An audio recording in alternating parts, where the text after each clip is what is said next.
Inevitable amar a esta mujer tan particular que le pusimos el nombre de Jennifer Lynch, aquella hija de Lynch mayor que hace películas de terror, que es muy particular. Su primera hija. Volvamos a colocarla aquí en el escritorio al lado del gordo y el flaco. Tercera parte de esta charla sobre David Lynch, que vuelvo a utilizar la palabra de errabundo y entonces hablo la pedagogía del errabundo en torno a sus deseos de ser pintor y cinéfilo amateur. Ya es una maduración del personaje y vuelvo a citar a Lynch, esta vez no a Reola ni a, ni a León de Grave. Dice, todos los directores evolucionan, pero es un proceso lento y no hay motivo para tratar de acelerarlo. O sea, improvisaba, hacía y quería hacer.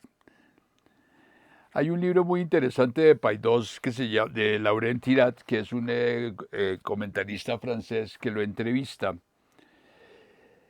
y enuncia en su epígrafe inicio incluye la tercera parte de este libro con el nombre de Tejedores de Sueños. En todos los capítulos hay un capítulo que se llama Tejedores de Sueños y allí ubica a David Lynch como una especie de tejedor de sueños. Uno no se explica cómo uno puede tejer sueños o cuál es el mantel o el tamaño de esos sueños. Y lo coloca, ojo, en la entrevista o en la categoría de tejedores de sueños para que ustedes se pregunten cómo relacionar la obra de Lynch con estos directores que voy a citar por intermedio de ese señor Jacques Tirat. Dice, tejedores de sueños, coloca al lado de Pedro Almodóvar, español, Tim Burton, norteamericano, David Cronenberg, canadiense, y Jean-Pierre Junot, el francés, el de Amélie, el de Delicatessen, etcétera, etcétera. Lo anterior se puede construir a partir de algo que en una entrevista le hicieron acerca de una pregunta tácita. Señor Lynch, ¿a usted cuando joven le gustaba el cine? Y esa es una pregunta que tiene muchas connotaciones. Y contesta Lynch, el cine también firma parte de los recuerdos míos, es, sobre todo cuando veo las películas de cine de barrio. Y dice, la primera película que vi la vi en un drive-in con mis padres y se llamó Wait the Sun Shines Nelly, un melodrama de Henry King del año 1952 que se traduce Espera que brille el sol, tomada del nombre de una célebre canción popular de 1905 que narra la vida de una familia de Illinois. Y recordé que esa familia de Illinois se parecía a mi familia, por eso es una película que llevo siempre presente. Y dice al respecto de la película, que esto es maravilloso, dice, había una escena que me pareció muy fuerte. Estamos en el año 52, nació en el 46, luego tiene 4 y 2, tiene 6, 7 años, pero estaba yendo a cine. Había una escena que me pareció muy fuerte en la que un botón se encajaba en la garganta de una niñita. Estoy seguro que era muy corta y que no se veía gran cosa, pero todavía me acuerdo de la impresión que tuve ante ese botón metido en el esófago de la niña. Estaba alrededor de los 6 años de edad y a raíz de lo anterior se me presentó un ataque de agorafobia o trastorno de ansiedad durante su juventud porque era el recuerdo de que se estaba atorando él como el de la película La niña con el botón atorado, atragantado. Luego desarrolló un hábito particular a raíz de esa agorafobia para utilizaba como manera surrealista, como él mismo lo dice, 3 corbatas al tiempo, lo que se traducía como una manifestación de inseguridad personal porque no sabía cuál de las 3 me servía más. Se refería a un teatro donde visitó que luego trató de emular, que se llama La Visita Theater, nombre que utiliza en una de sus películas, Terciopelo Azul. O sea, sus recuerdos de alguna manera lo van a referenciar en diferentes momentos de sus películas de acuerdo a su motividad. Este teatro estaba ubicado en la población de Boise, Idaho, y se proyectaban películas de ciencia ficción y fantásticas. Entre las películas que vi en ese teatro, que es el que cita en Terciopelo Azul, está El Enigma de Otro Mundo, del año 51 de Kristen Nively y Howard Hawks. Este último no que aparece en créditos. Una segunda versión se llevó con el nombre de La Cosa de John Carpenter en el año 1982 con Kurt Russell, o sea, es una asociación. La otra película se llamó La Mujer y el Monstruo o La Criatura del Lago, que es una película interesante de Jack Arnold de 1954. De esta versión, y que es muy importante, que vio el señor Lynch, surgen dos secuelas, La revancha de la criatura, también de Jack Arnold del 55, y El monstruo vengador de John Chaucer en 1956. O sea, fue como una trilogía del monstruo de la laguna. Estas citas trascendidas en los años 50 fueron determinantes en la formación del joven Steve Allen Spielberg, el famoso director de E.T., que dice Go home, go home. El famoso director de Tiburón que dice cómeme, cómeme.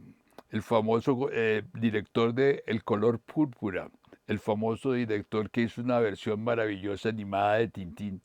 Steven Spielberg, quien odió a la televisión pero terminó haciéndola. Y resulta que estas fueron las películas que vio Lynch, una de tantas, y que después se convirtió en una trilogía que determinó un Jurassic Park, pero sin lago.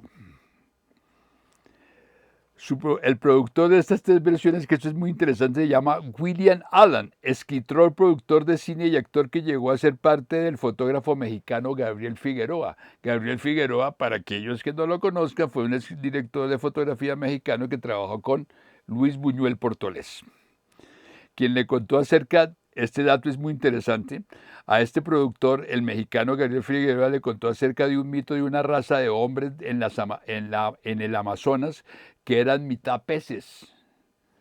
Recuerden una película del otro mexicano, del hombre de este pescado que no recuerdo en este momento, ya me acordaré. Eran mitad peces y mitad hombres. Lo anterior durante una presentación del Ciudadano Kane de Orson Welles en 1941, donde él interpretó, o sea, el señor William Allen, que era escritor, productor y cine, que recibió ese texto de Manuel de Figueroa, trabajó en el Ciudadano Kane, donde interpretó el personaje del reportero Jerry Thompson, quien investiga el significado de los Rosenbaum, la escena esa famosa que dice Kane cuando se le cae, que dice Rosenbaum, Rosenbaum, y cae el cubo de nieve, que según los estudios que hizo Peter Bogdanovich del Ciudadano Kane, Rosenbaum se refería al pubis angelical, no el de Puig, sino del personaje de Rosenbaum, que era el amante del magnate de los periódicos, que causó la ira e intenso dolor hasta casi acabar con la película. Entonces, este señor, donde interpretó el personaje del reportero Jerry Thompson, quien investiga el significado de Rosenbaum. Cabe recordar que en su rostro en el Ciudadano Kane nunca se le ve o se le toma en plano general de espaldas. Fue el actor de radio y de cine para Orson Welles en La Guerra de los Mundos. Prestó su voz para el programa de la radio en 1938 y fue el actor para Orson Welles en La Diosa Verde del 1939, cortometraje Perdido. Trabajó este personaje en El Ciudadano Kane, en La Dama de Shanghái en el 47, en Mad Men en el 48 y en Ford for Fay of Fraud de 1974. Para más señas, perteneció al Partido Comunista, por lo cual fue llamado por el Comité de Actividades Norteamericanas en 1953 con los 12 de Hollywood, los guionistas, donde se encontraba, por ejemplo, Dalton Trumbull. Fue miembro del partido del 46 y del 49 al reconocer que fue piloto durante la Segunda Guerra Mundial en el Pacífico, con 56 misiones que le valieron su condecoración y no tuvo inconvenientes. Acabaron con los pobres japoneses. Se llamaba La venganza de Pearl Harbor. Cabe notar que al estar estudiando en Filadelfia artes plásticas, conoce por primera vez el cine europeo, que ese dato es muy interesante. Entonces volvemos al libro de Laurent Tirant, donde Lynch relaciona los referentes cinematográficos y define ejemplos cinematográficos de cine europeo. Ya habíamos hablado de los norteamericanos cuando eras joven. Y aquí hay un dato interesante. Dice, creo que lo reduciré a 4 películas que fueron importantes para mi desarrollo cinematográfico. Y se refiere 8 y medio de Federico Fellini, 1963.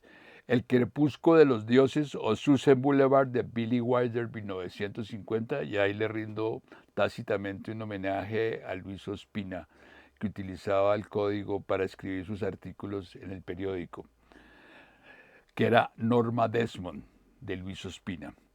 Las vacaciones de Monsieur Hulot, de Jacques Tati en el 53, y finalmente La ventana indiscreta de Alfred Hitchcock en 1954. Esas eran sus películas referentes del cine del cine europeo en relación al cine, que fueron determinantes. En sus entrevistas posteriores aclara que no era cinéfilo y conocía mal la historia del cine. Estos títulos los ofreció durante un estreno del Hombre Elefante y Doom, que le permitió hablar ante el público sobre su conocimiento cuasi cinéfilo. Y dice en esa entrevista, diría varios Fellinis, Los Inútiles o El Vitelón del 53, La Estrada de 1954, agrego Stanley Kubrick con Lolita del 62, Persona o Pecado Compartido de Bergman y Scorsese. Afirma que no vio El perro andaluz de Luis Buñuel y Salvador Dalí el 29 hasta después de haber firmado Cabeza de borrador, por la analogía. Y protesta ante la idea de ser calificado al mismo de surrealista, cuando él realmente nunca fue surrealista. Lynch nunca estuvo a favor del surrealismo. Y le preguntan por qué nunca fue surrealista. Dice, porque preocuparse en los términos de las calificaciones no me interesa. Si el surrealismo llega de manera natural del interior a ti mismo, lo recibo. Si permaneces inocente, sigo inocente. Está bien, un surrealismo buscado o fabricado sería horroroso. Por eso no soy surrealista, ni pude ver El perro andaluz. Y entonces Sion le pregunta, ¿tiene algún pudor sobre los surrealistas? Dice, los surrealistas se interesan más por el soporte que por la textura, por eso no me gustan. Al respecto, cito a André Breton para defender el surrealismo. En sus entrevistas radiofónicas de 1913 a 1952 habla del surrealismo como una aventura espiritual que se llama surrealismo y que más que nunca aparece como la que ha dominado durante 50 años la literatura y el arte, así como nuestras formas de pensar y sentir. Otras personas han escrito y hablado del surrealismo y otras continúan haciéndolo. Naturalmente, Breton no es el único inventor del surrealismo. Pintores, poetas actuaron junto a él, lo ilustraron con sus obras y tanto de estas como aquellas se habla en este libro de las noticias. Ahora la gran pregunta, ¿a quién estaba odiando el señor David Lynch? ¿O simplemente era un surrealista errabundo, lontano y cibeldino? Gracias.